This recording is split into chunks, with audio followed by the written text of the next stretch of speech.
Hey everyone, Brendan Snyder here. How are you? Thanks so much for joining me and welcome to a special interview. I've got former Autograph frontman Steve Plunkett here. How you doing today?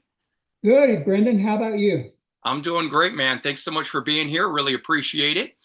Thank So you. you're here to talk about a brand new album you've got coming out, solo album called Turn Up the Radio 2025, which is essentially a re-recording of your classic Autograph album, Sign In Please. Tell us, how did that come about? Well, it's it is a project I had been thinking about for a little while. Originally, I thought, well, maybe it's been 40 years. Maybe I Mhm. should re-record "Turn Up the Radio" like a songwriter version, a solo. What would I do on a solo album song in 2025? How would I record it? Then I started thinking, well, I also like that song Friday.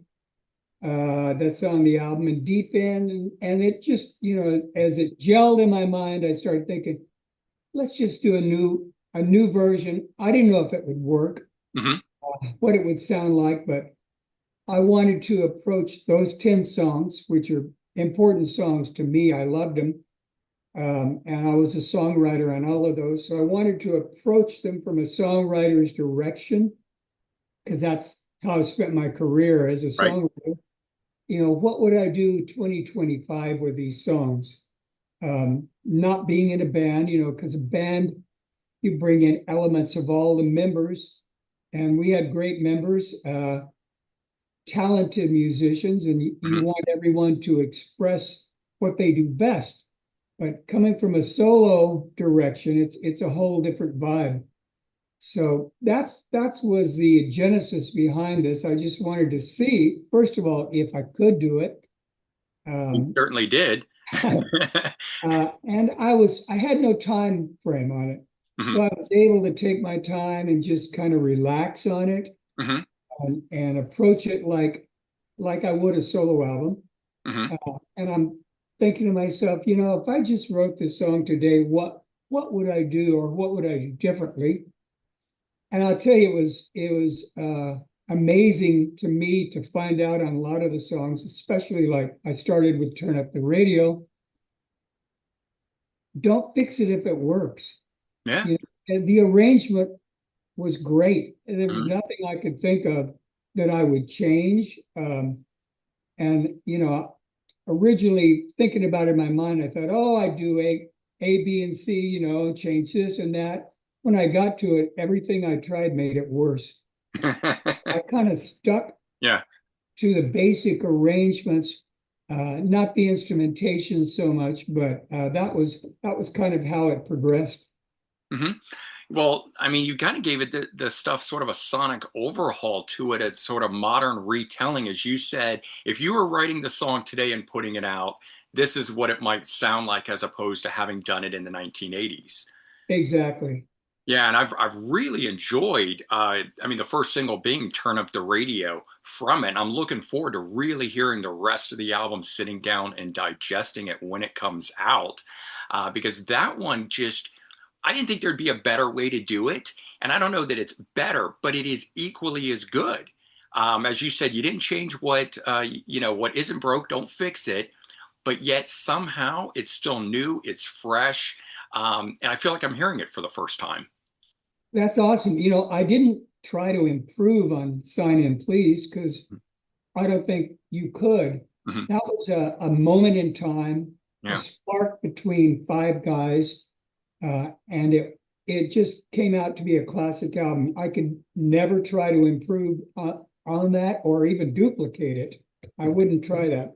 So I just wanted to, see what it would come out to, and it's a bit of a scaled down version. Mhm. Turn Up the Radio 2025 is the only song that has any outside musician on it. The rest of the record, I played everything myself. But that Steve Lynch had played such iconic guitar stuff on that Mhm. original version that I knew I needed something I wasn't capable of. I'm not a great guitar player. Um, so I called my buddy Tim Pierce, who is a great guitar player, Yeah. and I said, Tim, I don't want to duplicate what's already been done because we could never make it better. Um, Steve Lynch was awesome, but just play what Tim Pierce would play. Hmm. Just be yourself. Everybody's always hiring him for all these records and saying, well, I want it like this. I want it like this. So I said, no, just be yourself because I know his natural style is melodic Hmm. and really fitting with the groove. And he throws in some pyrotechnics now and then as well. So that's what you heard is that's Tim, and that's the only song with any outside players on it. Yeah, he certainly brought a real fire to the song. It doesn't at all sound out of place on it, like we're missing anything. It just all really works well together. Cool. So there's resequence to the songs on this version of the album as opposed to them just running in the same order as Sign In Please. Is that based on the different sound that these songs have, or did you wish that the original album had this sequence? No, this was kind of just based on a couple of the songs came alive to me. One in particular was All I'm Gonna Take, Hmm. which was the last song on Sign In Please. I believe, wasn't it? Yeah. Let me Let's look see. here. I got a copy of that record. I remember All it. I'm Gonna Take is the last Yeah. song. Yeah. Uh, yeah. So that song really came alive to me. And I thought to myself, I want to put it a little higher in the mix. Yeah, certain songs kind of came alive to me as I was Mhm. recording them. And I got had a new view of them in my mind. But you know, this should be earlier in the stack of songs. So if people do listen in order for some reason, Mhm. they actually hear it. Yeah, and I think it's cool to sort of shine a light on some of the tracks that were towards the end that don't always get as much attention as the opening songs do. So I'm also interested in hearing it a different way. I know the order of the Sign In Please inside and out, so this will make it a little different as well. Yeah, and you know, there's some subtle changes. For example, on All I'm Gonna Take, I started it as an acoustic thing. Hmm. The original record didn't. Right. In the Night is also got some acoustic guitar on it. So a little bit, little sonically different, but still, you know, it's still the basis of the song that everybody knows. Yeah. So now this obviously is real fresh and it hasn't dropped for everyone who's watching it just yet. But you've got two other classic autograph albums. Any chance that you might choose to do the same thing with these down the road? Who knows? I haven't thought of that yet. Thanks for the idea. um, I don't know. Yeah. You know, Wait and see what happens, right? yeah, I don't try to plan these things out. They just kind of come from a spark Hmm. sometimes. But I really I will say this: I had a great time with this record, making it, Yeah. redoing these songs, uh, and so I'm not opposed to redoing other ones. But Mhm. it also brought me back as I was listening, you know, to everybody, what everybody played, Yeah. to how great the group was, Hmm. that you know, you kind of forget about. But each member of the original band really had attributes, and they were great musicians, and they brought their own vibe into it, and then it kind of went into the autograph blender and came out like a band. Right. So that was really cool to kind of remember that. Yeah, absolutely. I'm sure it brought back some great memories for you. Yeah. So, are there any chance for shows? Do you play live anymore? I don't do live. I gave that up years ago because I found that my focus was songwriting, and every time I would play live at all, Hmm. a whole different mindset. Hmm. It Some people can do it and continue to write or Yeah, write on the road. For me, I can't. So it pulled me so far out of my day-to-day, I see. you know, style of thinking Hmm. that I said no, live is not for me. So that's nothing that's in my future, but definitely, hopefully, more recording. Well, yeah, that would be great.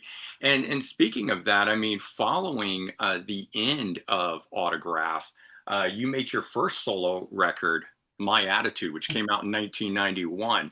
So did this happen because of the end of Autograph, or had you always intended on doing something solo? I hadn't really intended on it.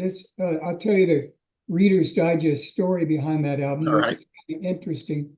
I had a publishing deal at that point. I was a staff writer with a publishing company, and I was turning in probably two new songs a week Wow. that I would write Hmm. and record with myself, with other writers, with bands, with artists. Hmm. So I had a big stack of songs. And my publisher was a good friend, Billy Michelle, great supporter of mine. Um, Billy was close friends and always setting up lunches with me and all of his friends that I didn't know. So one day he said, "Come on, we're going to go to lunch with Russ Regan." He said, "Do you know Russ?" I said, "No, I don't know who Russ is." Hmm. He said, "Oh, Russ Regan's a great record guy. He's had many record companies. He signed some artists you may have heard of, Elton John, The Who, Neil Diamond, Yep. uh, the Kingsmen." And so he'd been around forever. Russ had been in charge of many record companies. I didn't know this at the time, Hmm. but he had a new company at that moment. And so we went to lunch, and Billy said, "Steve's got a million songs." He came out of Autograph, and Russ said, "Okay, let's do an album." Uh, I said, "An album? Oh, okay." He said, "Yep, I'll put it out. I'll promote it." He said, "Billy's played me some of your music. I love it." He says, "I only have one stipulation." I said, "Okay." He said, "You have to do a cover song.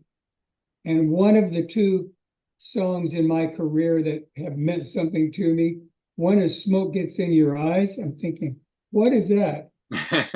Some old classic. And the other one he says was Louie Louie, because I promoted that track when it came out with the Kingsmen. I got it up to number one. So I said, "Russ, I think I can pull off Louie Louie." And that's how that record got going. Oh, that's cool. And I always wondered how Louie Louie got on there at track number two. And that song, you really gave it its own vibe. It clearly sounds like, I mean, it still sounds like the original, but yet it totally sounds like a Steve Plunkett song. And I like that when artists are able to do that to cover songs. They don't just simply cover it note for note, but they make it their own. And I thought you did a great job with it. Oh, thank you. And I'm sure you noticed I called some of my friends to play guitar on that record. And Yeah. of course, on Louie Louie was Vivian Campbell. Hmm. And Vivian came in, and I think it took him two takes Oh, yeah, I'm sure. for that killer solo. And it's like, okay, thanks, buddy. Right, you're done. Oh, so at the end of your time with Autograph in '89, I read that you guys had actually gotten offered a new contract through Epic, but you declined. Are you able to explain why you chose to decline the contract and not proceed? Well, we were talking with Epic, Hmm. but nothing was ever on paper. Okay. Nothing actually got to the point of, okay, let's shake hands. Hmm. So while there was talk of a deal floating around in the air, it wasn't solid. It didn't materialize. Had it materialized, I'm sure we would have said, okay, let's go for it, because Hmm. we had been doing shows. We had a new drummer, Hmm. and the band was feeling good, but we realized we had an incredible headwind at that point. 80, I think that was 89. Hmm. Um, Music had changed at radio radically with grunge and incredible groups like Nirvana, Hmm. but we were no longer the flavor of the month or the year, the Hmm. kind of rock we did. So you saw not just us, but lots of those 80s bands kind of evaporate Hmm. at that point, because uh, there was no radio outlet anymore.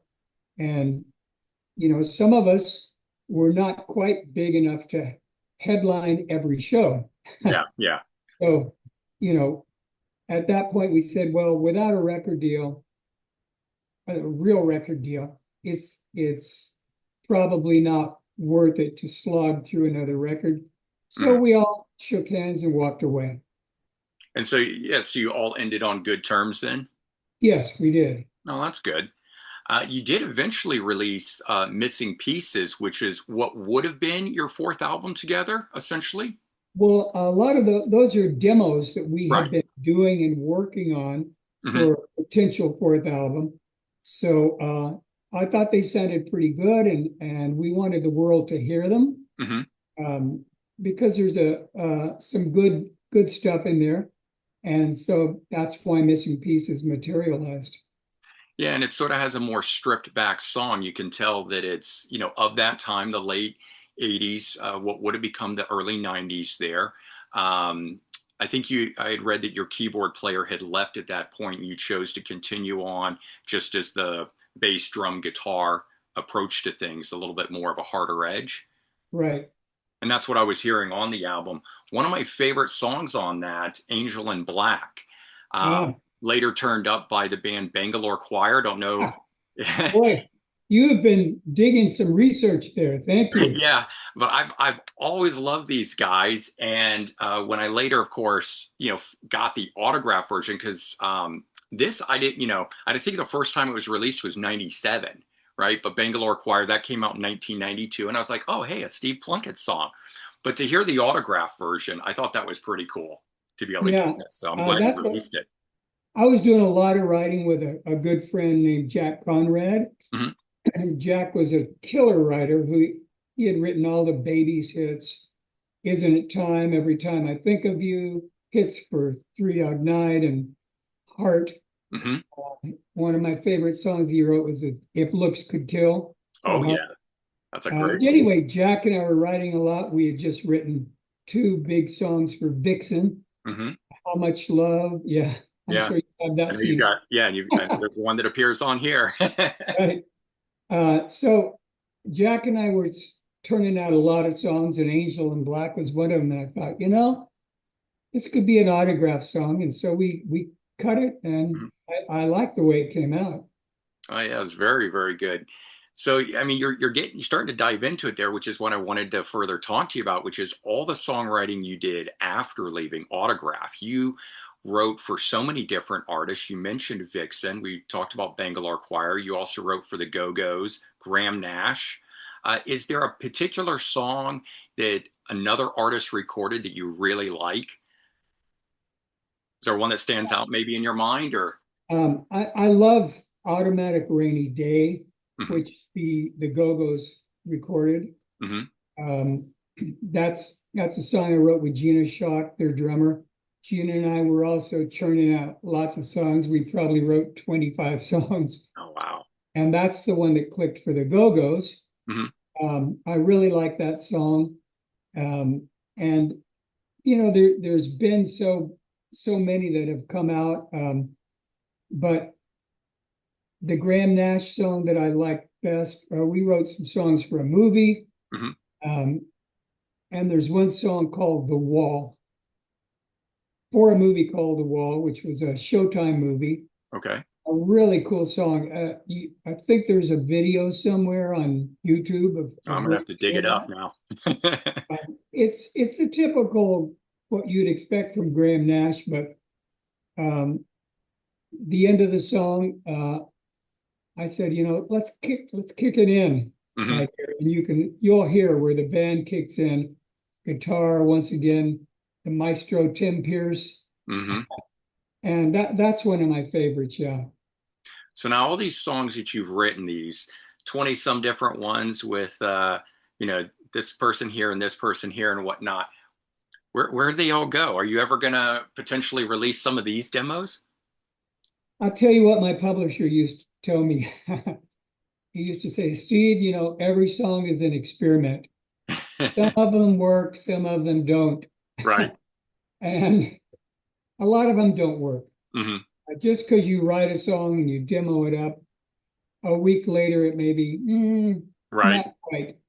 Right. So, I don't know. Maybe someday I'll pick out my 10 favorite never made it to the light of day songs. Right. I'm sure you've got 10 really good ones hidden away somewhere out of, I'm sure, the hundreds that you've written. Yeah. So let's talk then about Straight Up. So is this, which was your solo album from 2024, Yep. 33 years since the one in 1991. First of all, what brought you back 33 years on to do this? And are the songs on here like leftover songs that you had demoed for other artists, or are these newly written for this release? Well, I think the thing that got me thinking about Straight Up and that whole time area was COVID. Hmm. Um, for so many people, everything kind of just died. Um, and I was just kind of, for once, the first time in 25 years, I was just kind of sitting around with no pressing timelines, no big projects I had to turn in. Hmm. And I was thinking to myself, I'd really like to try to get my mind back to when I started back, 17 years old, 15 years old. What turned me on? What got me going? And, I listened to a few old albums, and it was so simple.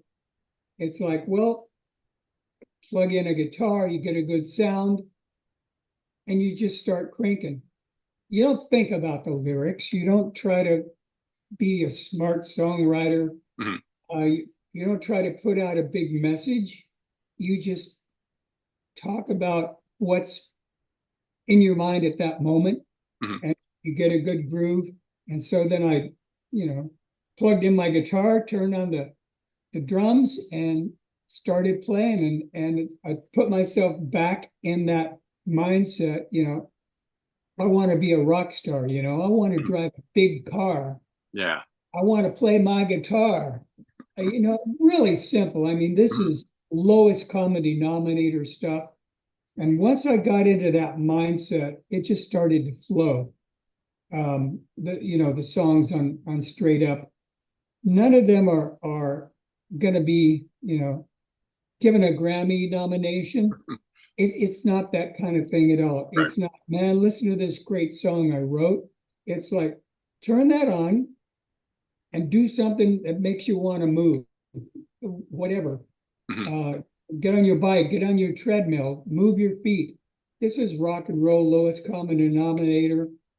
I was thinking of some of my favorite groups back that I used to listen to, like the Ramones. Yeah. They're kind of the same thing. It's all groove, it's Mhm. all beat. I don't care what the lyric is, just give me that eighth note groove. That's kind of what Straight Up is. Yeah, it just has to feel really good. It's sort of that three chord rock thing that makes you want to put, Exactly. yeah, put your fist in the air and pump it along. And that's what I noticed. And it was just one of those things that when it got announced last year and and I saw it and I thought, where has Steve been? Where is this thing, coming from? And then I got it and it just sounded so great to my ears. Whether it's lowest common denominator rock or three chord rock or whatever, it felt good. And sometimes that's all you need is a feel good, rock album. Yeah, I'm glad you got it because you hit the nail on the head. That's exactly what it is. The whole album was recorded pretty quickly, Mhm. maybe 3 weeks. Yeah. Um, and that's what happens when I have too much time. Yeah. Well, I guess if one positive thing could come out of the pandemic, then getting a solo album from you 33 years on, I'll take it. Yeah, exactly. Um, switching gears a little bit, jumping back over to the world of autograph, I guess, I don't know if this is 83 or early 84, but you go out on the road with Van Halen as an unsigned band. And I was just curious, like, what that experience was for you as an unsigned band to be chosen to go out and do that, and maybe what kind of things you might have learned opening up for a band like Van Halen, kind of seeing it all front row. That was a wild time. I can imagine. Crazy. It was, I think our first show was January 15th, 1984. Hmm. And, you know, David Lee Roth told our drummer, he says, here's the phone number, call Premier Talent in New York and tell him you're the opening act on the tour. So we called up Premier and said, yeah, we're the opening act. He said, okay, be in Jacksonville on January 15th. That's basically was all the instruction we got. Oh, wow. We did go to one of their last rehearsals Hmm. before that tour, and Eddie let us, get on stage and kind of get a feel for what it would be. Hmm. But we didn't have much thought about how it was going to go, the whole thing. We got to the gig, of Hmm. course, on time. We had never played live. That was our first show, 12,000 people. Wow, really? We had played at rehearsal, and had Right. friends coming down, but Hmm. that was our first real gig. Oh, wow. So, and nobody had heard of us. We didn't have a record. Hmm. So it was kind of a hectic night. And, we were pretty ragtag. We had a couple roadies and a tour manager. Hmm. And so we're all in the dressing room. We're supposed to go on at 7:30. And nobody said anything. We're just there. We luckily had our guitars and stuff. 7:30 on the dot, the house lights went out. Everybody starts screaming. We're down the hall in our dressing room, and the lights are all out. Our tour manager says, we better get on stage quick. I mean, nobody came back and said, 5 minutes, get Right, ready. right, No, they don't mess with you. Lights are out, you better get there. So we're all running in the dark with flashlights. right. And we finally got there, and we were not late again. Yeah. Well, I guess, when you're that young, and you don't have that much time to think about those things, kind of flying by the seat of your pants, you know, Yeah, exactly. you can do that sort of stuff. But Well, what Alex said after the gig, Alex said, don't feel bad if you're back home next week. Because most opening acts don't last more than 6 or 7 shows. but you So guys did, yeah, but you guys did what, 40 shows? 48. Yeah, 48. See, there you Yeah. go. So, you We did only a lot and we better. left the tour only because we had a record deal at that point, and RCA said, we need you in the studio. Mhm. Yeah, well, that's the beautiful thing from that is that you got your record deal out of opening for them. So, you get this Right, wonderful experience that is kind of, firsthand how to be rock stars and take the stage and do all that. But then it leads to a record deal. right, exactly. So big thanks to the Van Halen guys. They helped our career immensely. Oh, yeah, absolutely. Well, Steve, I appreciate your time talking to me on this. This has been a lot of fun here.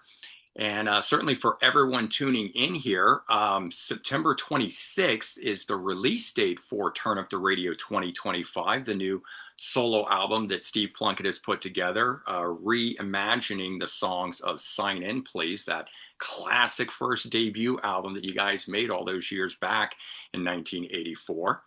It's coming out on Cleopatra Records, so certainly mark your calendars for it. Steve, thanks again for being here. Really appreciate it. Thank you, Brendan. It's been a blast. All right. Hope to do this again real soon. All right, take care. All right. Have a good one, everyone. We'll see you soon.